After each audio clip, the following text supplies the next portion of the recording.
जिंदगी के भिन्न रंगों को समेट कहानी का आकार देता हूँ, कुछ इसलिए ही तो कहानीकार कहलाता हूँ।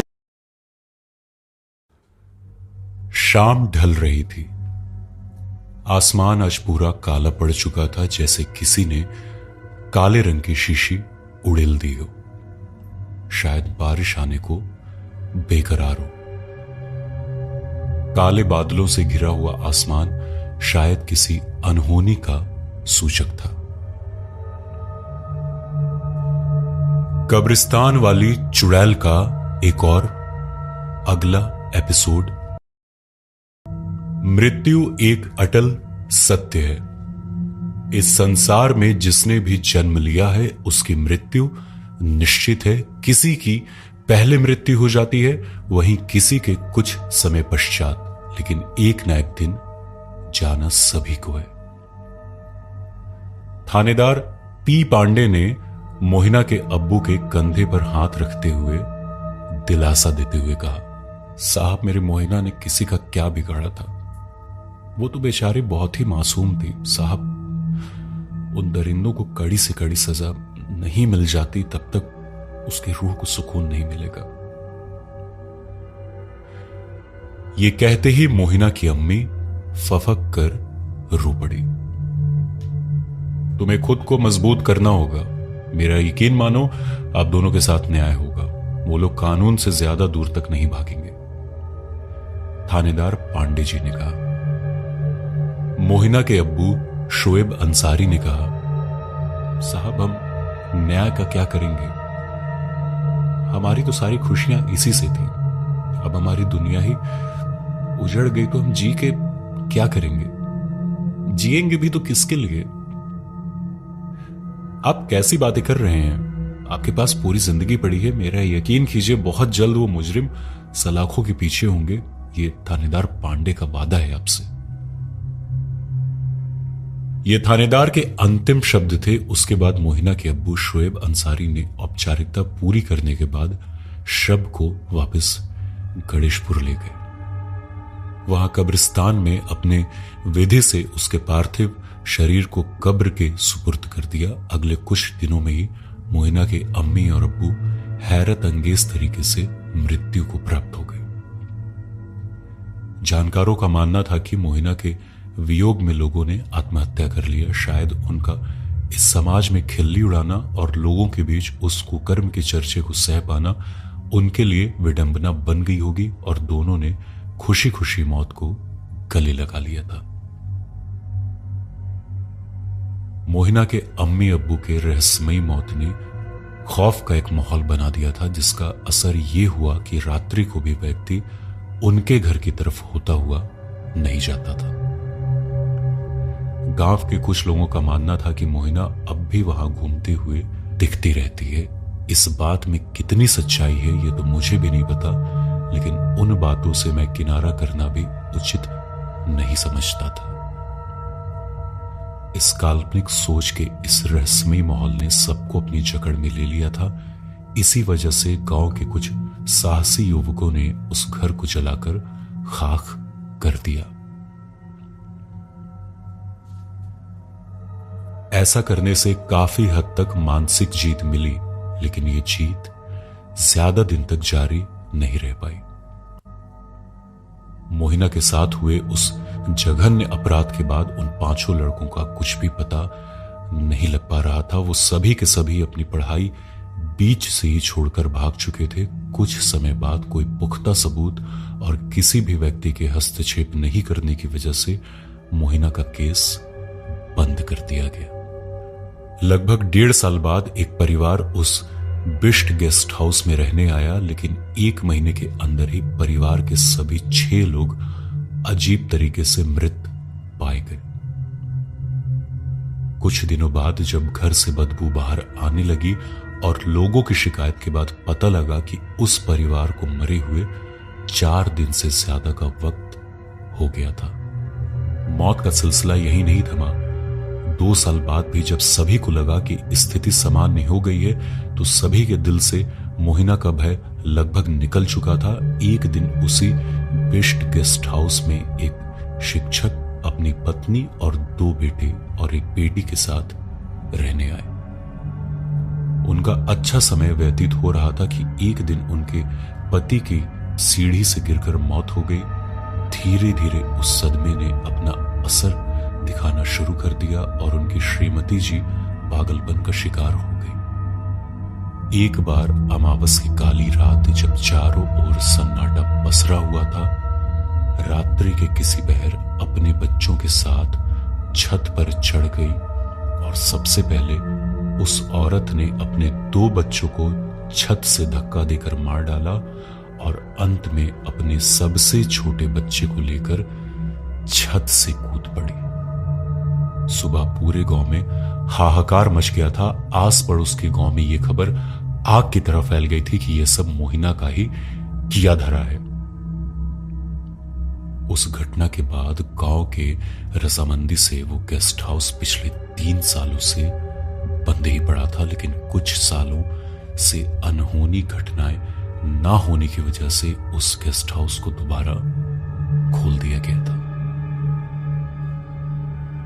मुझे खुशी इस बात की है कि कनक बाबू, आप पहले ऐसे इकलौते इंसान हो जिसके साथ अभी तक कुछ बुरा नहीं घटा है। जरूर आपने कोई अच्छे कर्म किए होंगे या पिछले जन्म के पुण्य होंगे।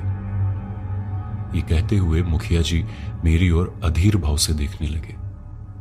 मैंने उनकी सारी बातें सुनने के पश्चात कहा, मुखिया जी, यदि ऐसी बात होती तो मुझे तो उस आत्मा से मिलना ही नहीं होता। नहीं, अब इस बात को झुटला नहीं सकते कि वो शक्ति काल्पनिक या मनगढ़ंत है, क्योंकि अब सच्चाई आपको भी पता है। लेकिन मुझे दूसरी और ताजुब की बात यह भी लगी कि आपने उस शक्ति को न केवल एहसास किया अपितु देखने के बाद उसकी मदद करने की भी ठानी।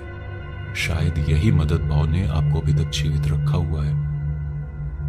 मुखिया ने अपना तर्क रखते हुए फिर से एक बार और गहन सोच में पड़ गए। उसकी बात सुनने के बाद मैं बोला, देखिए मुखिया जी, मैं अभी भी हार मानने वालों में से नहीं हूं, क्योंकि अब मुझे पता चल चुका है कि मोहिना के साथ अन्याय हुआ है, तो अब उसे न्याय दिलाए या मुक्ति दिलाए बिना सांस लेने वाला मैं नहीं हूं। इसके लिए यदि आप साथ दे तो हाथ जोड़कर स्वागत है, और ना दे तो इन्हीं हाथों से सलाम है। आपका बहुत बहुत धन्यवाद मुझे मोहिना से जुड़ी हर जानकारी को बताने के लिए। मैं ये कहकर वहां से निकलने ही वाला था कि किसी ने मेरा पीछे से हाथ पकड़ लिया और एक आवाज आई, चौहान जी, आप तो नाराज हो गए। मैंने ऐसा कब कहा कि मैं आपकी मदद नहीं करना चाहता? अब तो बात गांव की इज्जत की है और मर्यादा की भी। बस आपसे मैं निवेदन करूंगा कि ये बात अपने तक ही सीमित रखते हैं, तो हम सभी आपको मोहिना को इंसाफ दिलाने के साथ उसकी मुक्ति पर भी आपका साथ देंगे। मुखिया ने मदद करने का ढांढस दिया और साथ में कंडीशन भी रख दी। आखिर वो भी गांव की इज्जत को लेकर मजबूर थे। वो सब तो सही है, लेकिन मुझे इन सारे कार्यों को अंजाम देने के लिए एक बार मोहिना को अपने सामने बुलाना ही होगा। हमें उसे बुलाकर समझाना ही होगा कि इस तरह से किसी भी व्यक्ति की जान ले लेना समस्या का समाधान नहीं है। कनक ने मुखिया और चौकीदार फहीम अहमद की तरफ देखते हुए कहा। कनक की बातों से सभी संशय में आ गए कि उसके कहने का आशय क्या है। सभी एक दूसरे के मुंह को ताकने लगे। मजाक तो नहीं कर रहे हो ना? मोहिना को कैसे बुलाओगे? मत भूलो कि अब वो एक आत्मा है, लेकिन उसको बुलाना कैसे संभव हो सकता है? मुखिया प्रवेश खली ने कनक से कहा। साहब, बुरा ना माने तो मैं आपको एक सुझाव दूं क्या? चौकीदार फहीम ने अपना तर्क रखते हुए कहा। हाँ, भला तुम क्या तर्क दोगे? बोलो, क्या कहना चाहते हो? मुखिया ने कटाक्ष करते हुए फहीम की तरफ देखते हुए कहा था। मैं कह रहा था क्यों ना हरबटपुर के पास कटा पत्थर वाले योगी बाबा की मदद ले। मुझे लगता है कि वो जरूर कोई ना कोई युक्ति अवश्य बतलाएंगे। आखिर युगों से वो हमारे इस गांव के भले के लिए काम करते आए हैं।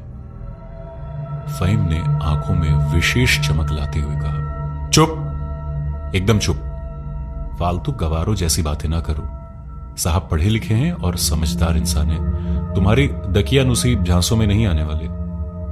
मैं कल ही चौहान जी का कमरा शिफ्ट कर दूंगा, सारी मुश्किलें और जो भी समस्या हैं सब अपने आप खत्म हो जाएंगी।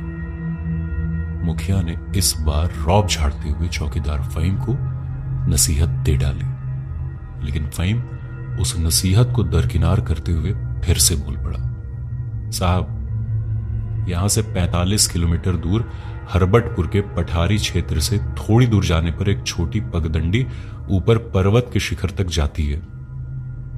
यहां 4 किलोमीटर की खड़ी चढ़ाई के बाद कटा पत्थर नामक जगह है, वहां एक योगी रहते हैं। वो बहुत माने हुए योगी हैं। उनकी ख्याति देश नहीं विदेशों में भी फैली हुई है। मेरी मानो तो हम लोगों को एक बार अवश्य वहां। इतना सुनते ही मुखिया बिल्कुल आग बबूला हो गया, जैसे उसकी मूंछ पर पैर रख दिया हो। वो बीच से ही चौकीदार फहीम की बात काटते हुए बोला, क्या तुमने एक ही बात की रट लगा रखी है? जब तुम्हें एक बार कह दिया कि वो नहीं जाने वाले उस बाबा के पास, तो तुम क्यों एक ही बात की रट लगाए बैठे हो? ओके रिलैक्स मुखिया जी। उस बेचारे ने अपने विचार व्यक्त किए, लेकिन आप क्यों इतना बीपी बढ़ा रहे हो? मुझे लगता है कि मुझे यहां से चलना चाहिए। आप लोगों ने जो अहम जानकारी दी उसका शुक्रिया। उम्मीद है आगे भी आप लोगों की आवश्यकता पड़े तो साथ देंगे। कनक ने मुखिया जी को शांत करवाते हुए कहा, बिल्कुल इंजीनियर साहब, आप जब भी चाहोगे हमें अपने करीब ही पाओगे। जब भी आपको हम लोगों की जरूरत हो बेहिचक तशरीफ ला सकते हैं। जी आपका बहुत बहुत शुक्रिया मुखिया जी। अब मैं इजाजत लेना चाहूंगा। और हां फहीम मियां, यदि आपको चलना हो तो चलो, अपनी गाड़ी से छोड़ देता हूं। कनक ने फहीम के सामने प्रस्ताव रखा। यह सुनते ही फहीम मियां बोल पड़े, नहीं साहब आप चली जाइए, हम चौकीदार को कार में बैठना शोभा नहीं देता। कैसी बात कर दी आपने? मैं बस इंसानियत को तवज्जो देता हूं, मेरे लिए इंसानियत से बड़ा कोई धर्म नहीं है। कनक ने कुछ इस तरह से बात को कहा। नहीं कनक बाबू आप जाइए, मुझे इससे थोड़ा काम भी है, इसे जाने में भी अभी वक्त लग जाएगा। कनक की बात सुनते ही इस बार फिर से मुखिया प्रवेश खली बीच में ही तपाक से बोल पड़ा, ठीक है जैसा आप लोग उचित समझे, मुझे अब निकलना ही होगा, अंधेरा होने को है। कनक ये कहते ही उस तरफ बढ़ गया जिस तरफ कार खड़ी थी। कनक वापस अपने भैया भाभी के यहां आ गया और रात को खाना खाने के बाद बिस्तर पर पड़ गया। बिस्तर पर लेटे हुए 3 घंटे से ऊपर हो चुका था, लेकिन नींद उससे कोसों दूर थी। उसके दिमाग में उथल पुथल मच रहा था। उसे अपने आप को अनेकों प्रश्नों में उलझा रखा था। वो सोच रहा था कि आखिर मुखिया के व्यवहार में अचानक परिवर्तन कैसे आ गया। फहीम किस योगी पुरुष के बारे में बातें कर रहा था?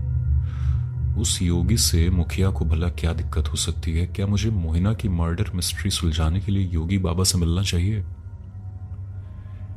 इन्हीं विचारों में उलझते हुए कब सूरज की रोशनी कमरे में प्रकाशमान हो गई, इसका पता कनक को तब लगा जब उसकी नजर घड़ी पर पड़ी। घड़ी सुबह के 6 बजने का इशारा कर रही थी।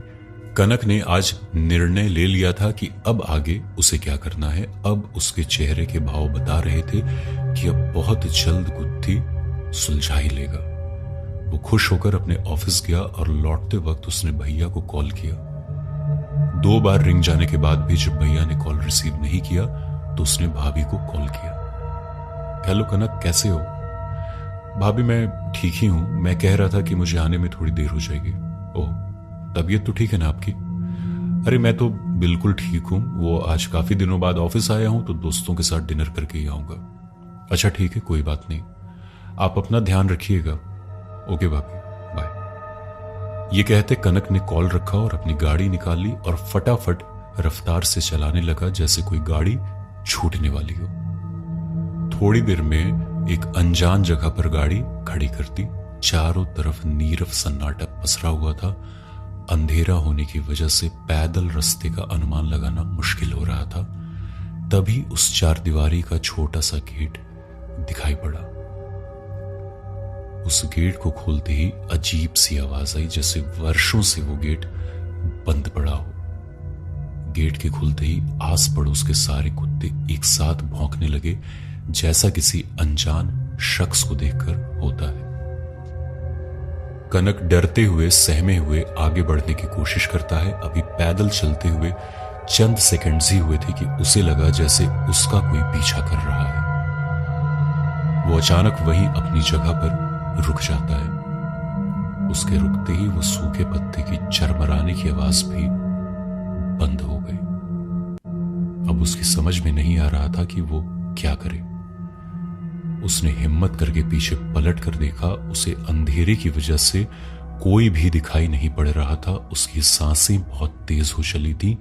वो अब समझ चुका था कि कोई तो है जो उसका पीछा कर रहा है। उसने अपना ध्यान हटाया और आगे की तरफ बढ़ने लगा।